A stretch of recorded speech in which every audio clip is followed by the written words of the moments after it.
El Centro Apostólico Altar de Jehová de Eclesía presenta lo mejor del trigo. Conduce Lourdes Bravo de Villar.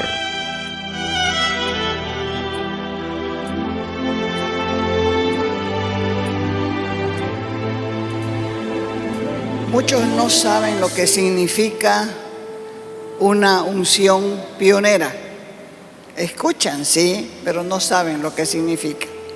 Y ahora lo vamos a estudiar, porque estamos estudiando acerca del ministerio apostólico y profético. Estamos en una serie. La iglesia de Antioquía es el modelo de una iglesia apostólica. El libro de los Hechos la registra como una iglesia enviadora y también da el patrón de un presbiterio fuerte con equipos apostólicos. Es el manto apostólico que tiene el concepto de enviar y de ser enviado. Ahora, ¿qué es un manto? Figurativamente, el manto es una representación de la unción y del poder de Dios sobre la vida de un hombre o de una mujer. Un manto en la Biblia es normalmente un traje que va por encima de otra ropa y sirve para proteger el cuerpo de los elementos externos. Todo judío tenía un manto. Con ese manto salía a la calle, con ese manto se tapaba. Se tapaba para el frío, se tapaba para el sol, pero siempre tenía un manto. Y el uso más común de la palabra manto es cubrir, proteger y arropar, que es lo mismo. Cubrir, taparse y arroparse. Un ejemplo bíblico de cómo recibir un manto fue el de Elías, el profeta Elías y Eliseo, o Eliseo y Elías. Eliseo pidió una doble porción de una unción que tenía Elías, que era su maestro y era su mentor. Y esa petición le fue concedida cuando Elías partió, porque Elías le dijo: si me ves cuando sea arrebatado de tu lado, entonces vas a recibir lo que has pedido. Y Eliseo lo vio cuando Elías partió. Y Elías dejó su manto. Ese manto lo recogió Eliseo. Y con ese manto se fue para cruzar el río y gritó: ¿dónde está el Dios de Elías? ¡Pah! Golpeó. Y se abrió el río donde él tenía que pasar. Ahora, ¿cómo podemos recibir un manto? De acuerdo a lo que hemos visto en la Escritura, hay diferentes formas de recibir un manto. No quiere decir que son las únicas formas, sino que vamos a estudiar hoy las más comunes, las mencionadas en la Biblia. Primero se recibe el manto por la impartición directa de Dios. Recuerden que dijo el Espíritu Santo en la reunión en Antioquía: apártenme. ¿A quiénes podían decir los profetas? A Bernabé y a Saulo, para el ministerio que los he llamado. O sea, ellos ya sabían que habían recibido el manto. Ahora, ¿qué estaba haciendo la gente? Solamente estaba confirmando lo que Dios les había dicho a ellos. La gente, los seres humanos, no pueden llamar profeta a nadie, ni tampoco pueden llamar apóstol a nadie. Es Dios el que da el manto. ¿Entiende? ¿Y qué hace el hombre entonces? Reconocer lo que Dios ha dado. Dios unge al hombre, a la mujer directamente, sin mediación de otro hombre o otra mujer. Jesucristo vino como un apóstol, fue enviado y nadie podía ponerle la mano para ungirlo. Ya vino de parte de Dios la unción sobre él. Él fue el que en la iglesia de Nazaret se levantó y dijo: el Espíritu del Señor está sobre mí. O sea, ese día que estaba Jesús en la iglesia de Nazaret, le entregaron el rollo, dice, para que lea. Y él abrió en el profeta Isaías y luego lo narra lo mismo el Evangelio de Lucas, capítulo 4, verso 18, que dice: el Espíritu del Señor está sobre mí. Cuando él se paró a leer el rollo, leyó esa porción, comenzó a leer la porción que le habían dado para que lea, y la gente comenzó a atender y a mirar, porque él dijo: el Espíritu del Señor está sobre mí, por cuanto me ha ungido para dar las buenas nuevas a los pobres. Me ha enviado a sanar a los quebrantados de corazón, a pregonar libertad a los cautivos, vista a los ciegos, a poner en libertad a los oprimidos. Y un poquito más que registra Lucas, y luego arrolló de nuevo el rollo, lo envolvió de nuevo y lo entregó. Y la gente quedó así. Entonces, ¿cuándo sucede esto?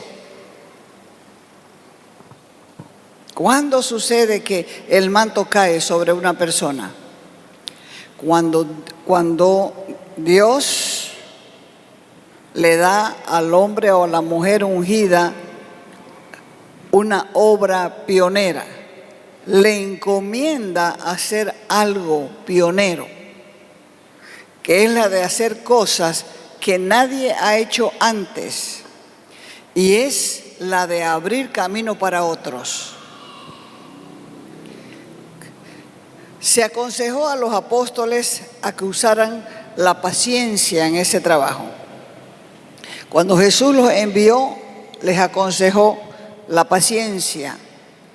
No se ofendan innecesariamente, sean prudentes como serpientes, sencillos, les dijo, como las palomas, porque están siendo enviados como ovejas en medio de ¿qué? De lobos. Así que, recordando los primeros días del ministerio público de Jesús en Nazaret, vemos también que su pueblo lo rechazó. ¿Quiénes fueron los primeros que rechazaron a Jesús? Hable. Su pueblo, otra vez. ¿Quiénes fueron los que primero rechazaron a Jesús? Su pueblo, donde se había criado.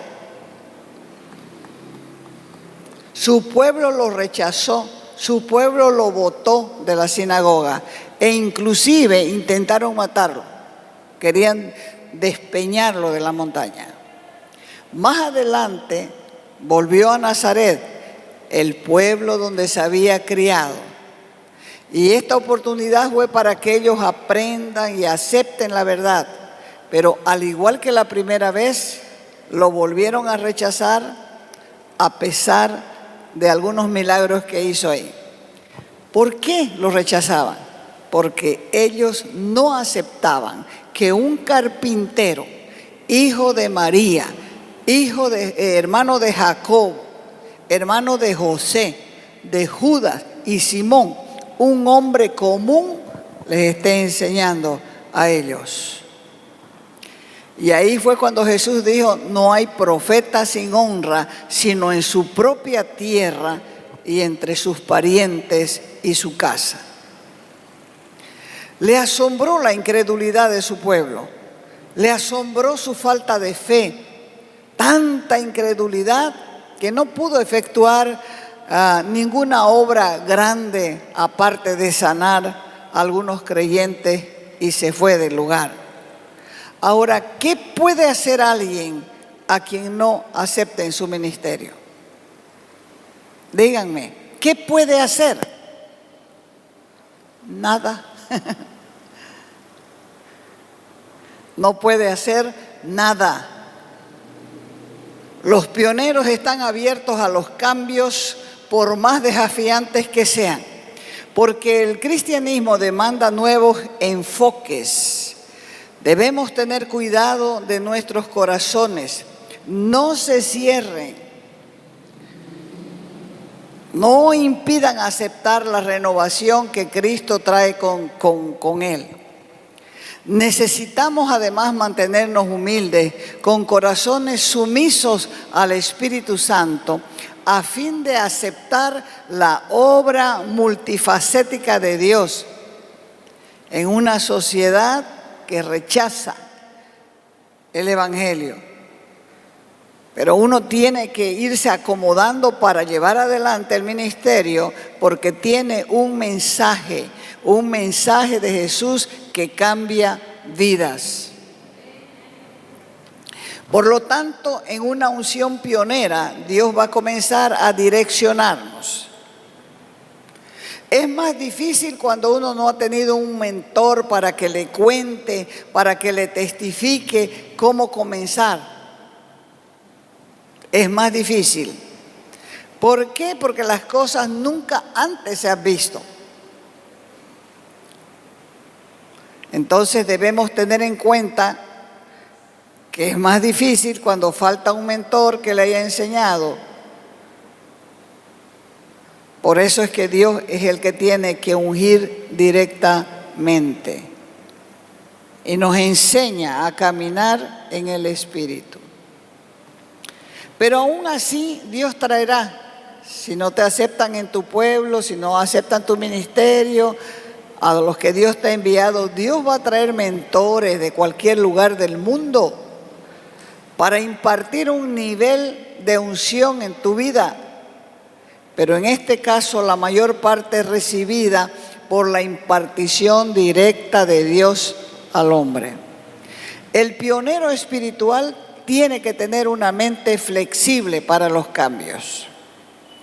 El mover del Espíritu Santo es eficiente, es emprendedor, va cambiando, va evolucionando. Lo que no cambia es el Evangelio.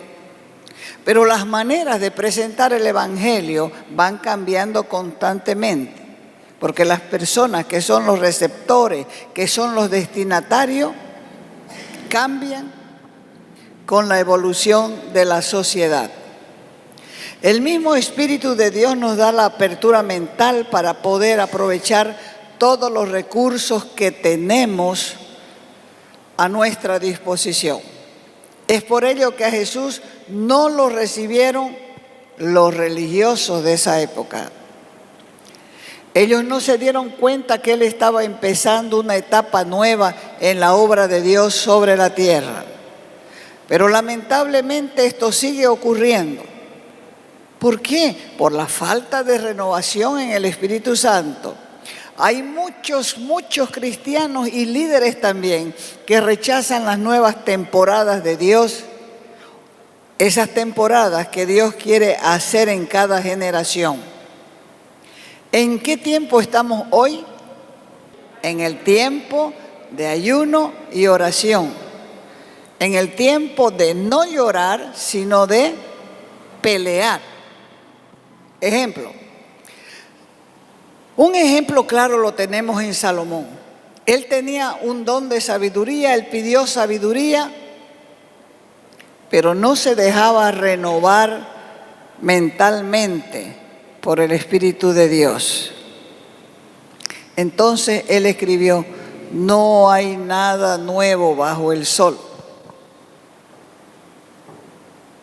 Porque él vivía una vida aburrida y sin novedad. Y eso era a causa de su vida de pecado y carnalidad. Así hay cristianos sin expectativas de vivir algo nuevo y se resignan a todo lo viejo. Jesús dijo: nadie corta un pedazo de un vestido nuevo y le pone un remiendo a un vestido viejo. Pues si lo hace, no solamente rompe el nuevo, sino que el remiendo sacado no va a armonizar con el viejo. Los odres eran pieles de cabra que se unían en sus bordes para formar unas bolsas herméticas. Su piel era usada y era rígida, podría reventar, podía desparramarse el vino o derramarse. El vino nuevo crece con el tiempo, con los días, y era necesario ponerlo en un odre nuevo, en un odre flexible. Como los odres viejos, los fariseos se mostraron endurecidos para aceptar a Jesús. ¿Por qué? Porque Jesús no se ajustaba a sus tradiciones, no se ajustaba a sus reglas, porque los religiosos casi siempre son duros y rígidos porque no quieren los cambios. Por eso es que necesitamos mantenernos humildes y nuestros corazones sumisos al Espíritu Santo, a fin de aceptar la obra multifacética de Dios en una sociedad que está amañada, una sociedad que es complicada para transmitir el mensaje de Jesús que cambia vidas. Así que los pioneros tienen que estar abiertos a los cambios de cada época o a los cambios de su época, por más desafiantes que sean. Los pioneros usarán los mejores recursos para edificar el reino de Dios. Salomón al principio amaba a Dios con todo su corazón. Tuvo la luz suficiente para recibir como herencia lo que su padre David le instruía. Como dice Proverbio, yo fui hijo único y delicado delante de mi madre, y mi padre me instruía. Pero él usó la sabiduría para edificar, para hacer edificaciones, para escribir tantos libros, para hacer un inmenso templo al Dios de Abraham, de Isaac y de Jacob. Es importante que los pioneros usen la herencia espiritual de los que anteriormente pagaron un precio y lo capitalicen para la presente generación. Pero además, como un pionero iluminado por el Espíritu Santo, hay que usar los recursos disponibles de la época. ¿En qué iba a predicar Jesús? A pie. De pueblo en pueblo a pie. Ahora, nosotros vamos a decir, las movilidades son del diablo. No predicaba así Jesús, vámonos a pie. ¿Vamos a hacer eso? Sería una tontería, ¿no es cierto? Hay que usar los recursos que tenemos disponibles. El rey Salomón mandó a buscar a Tiro a Irán, hijo de una viuda de la tribu de Neftalí.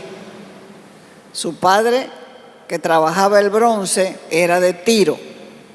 O sea, una creyente con uno de afuera, un no creyente. Pero este hombre estaba lleno de sabiduría, estaba lleno de inteligencia, sabía hacer su labor, su trabajo en bronce. Así que a Salomón lo llamó para que haga lo que él sabía hacer. De la misma manera le damos lugar al Espíritu Santo. Tenemos que darle lugar al Espíritu Santo porque Él va a edificar en nosotros una obra de excelencia. Y va a buscar a las personas para su servicio, porque Él también quiere que las personas que trabajen para Él sean de excelencia.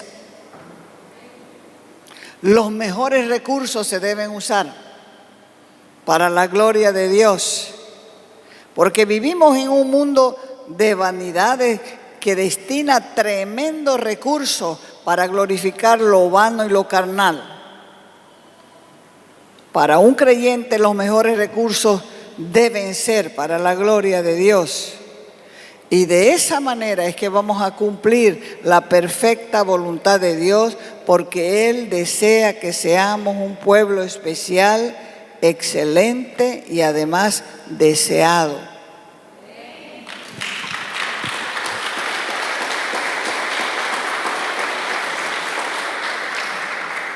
Y cuando comenzamos en el ministerio, nadie es perfecto.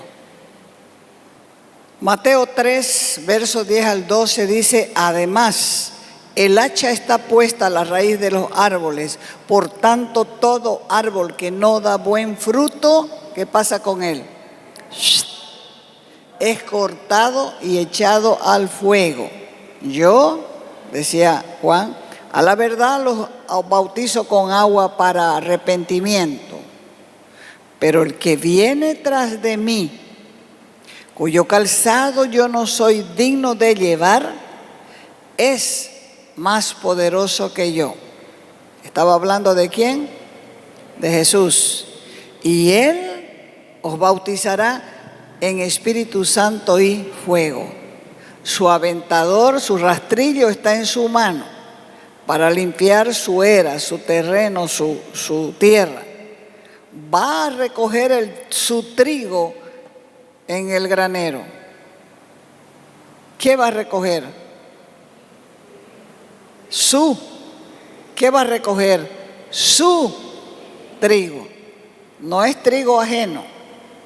Su trigo en el granero, y va a quemar la paja en fuego que nunca se apagará. Entonces, el llamado apostólico es un llamado para ser pionero.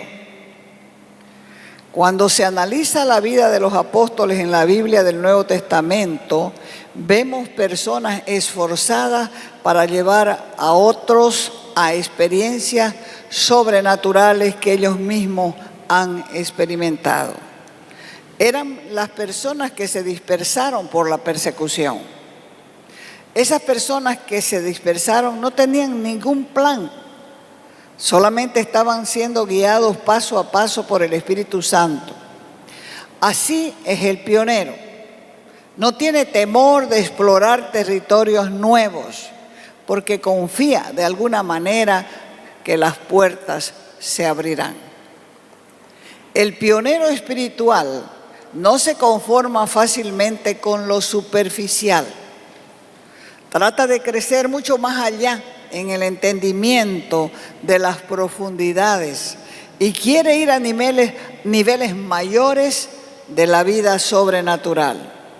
El pionero es capaz de hacer muchas cosas nuevas y no es experto en nada en particular, pero da lugar al desarrollo de todas las capacidades plenas de cada ser humano. Ahora, Él no está para hacer todo, pero da lugar a todos. El pionero se centra a trabajar en la gente y no se fija demasiado en los recursos materiales. Son las añadiduras que Dios va a ir proveyendo. El pionero sabe que hay días buenos y hay días malos, pero igual no se desanima. No se desanima nunca y se emociona con el viaje de hacer cosas nuevas. El pionero va a ser siempre malentendido y será rechazado muchas veces. Si ustedes leen la historia secular, por ejemplo, al hombre que inventó el paraguas, ¿qué cree que le hicieron? Lo apedrearon. Al hombre que inventó la bicicleta, ¿qué hicieron con él? Lo apedrearon. Y eso por acordarme de algunos. El pionero es una persona que arregla sus heridas interiores y se deja sanar con Dios. Y si no se deja sanar con Dios, va camino al fracaso. Por más que Dios le dé la oportunidad para ser pionero en algún sentido. El ejemplo tenemos con el primer rey de Israel. ¿Quién era el primer rey de Israel? Saúl. Estamos hablando entonces de Saúl, que teniendo la oportunidad, primero pionero, primer rey, teniendo la oportunidad de ir hacia adelante en una etapa nueva, porque fue el primer rey, tenía muchas inseguridades en su interior, Quería demostrar siempre que él era el que mandaba. Y así comenzó a desobedecer la palabra de Dios y a perseguir las personas que estaban a su alrededor. En este caso, el que estaba más cercano era David, el hijo de Isaí. Pero David tenía un corazón puro y un respeto absoluto por Saúl. Pero de alguna manera se le había metido en la cabeza a Saúl que este hombre le estaba cavando el piso, que este hombre le odiaba, pensaba que quería sacarlo de su puesto.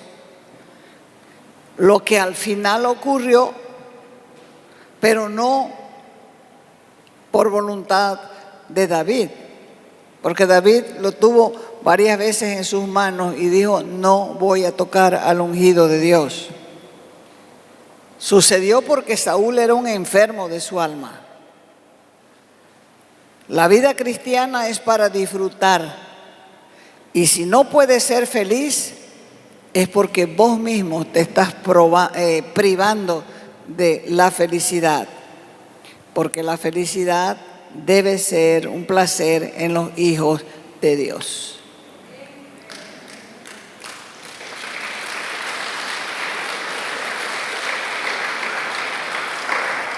Si vives acusándote, no puedes ser feliz.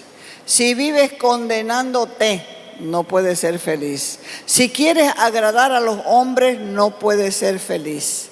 Al único que tienes que agradar es a Dios. Y Dios no te va a aislar. No te va a decir: ven aquí mi chiquitita, va a estar conmigo, solamente conmigo. Ven aquí mi chiquitito, conmigo nomás va a estar. Te va a poner en el cuerpo, que es la iglesia, porque hierro con hierro se afila. ¿Somos santos hasta cuándo? Hasta que alguien nos pise el callo. Ahí sale lo que somos. Habrá muchos que no te van a apoyar. Habrá otro tanto que solamente te van a criticar. Habrá otro poco que nunca cambiarán. Pero el pionero sigue adelante sin temor alguno, porque sabe a qué ha sido llamado. Mientras que los murmuradores se van muriendo en el desierto espiritual. Pero el pionero ve la gloria de Dios. Una de las cosas que debe resolver el pionero es dejar de lado su reputación. La reputación es la que Dios te da. Lo demás es lo que te impone el hombre para que sobrelleves y vivas una vida amargada cuando Dios quiere que seas feliz. No te debe importar el qué dirán, porque si no, jamás serás un pionero de verdad. ¿Quieren ser pioneros? Tienen que pagar un precio. Tienen que aprender a caminar en el Espíritu. Tienen que comenzar a caminar y salir hacia adelante, sin que nada les importe, sin que nada les estorbe. Aprender, como dijo el Señor, a ser humildes. ¿Van a hablar? Por supuesto que van a hablar. Les van a criticar, pero por supuesto. Se critica a los buenos y se critica a los malos. O sea que, ¿por qué no te van a criticar a vos? Uno tiene que centrar su mirada en Cristo. En la cruz, en la cruz, en la cruz. Así tiene uno que caminar. Y si uno camina con el Señor, nunca te vas a arrepentir. Porque el único que te va a enseñar a pasar por alto la ofensa es Él. Amén. ¿Cuántos quieren? Pero si estábamos haciendo esto y ahora vamos para acá, ¿qué es lo que pasa? ¿Qué es lo que pasa? Así dice la gente. ¿Qué es lo que pasa? Si estábamos yendo para acá y ahora estamos yendo para allá, ¿qué es lo que pasa? Lo que pasa es que el que manda dijo, tuerzan a la izquierda o tuerzan a la derecha. Entonces uno tiene que aprender a estar con los oídos en sintonía con el Espíritu Santo. Te invitamos a nuestras conferencias los días viernes y sábados a las 20 horas y los domingos a las 10 de la mañana y a las 20 horas. Calle Nicolás Suárez, esquina Félix Pinto.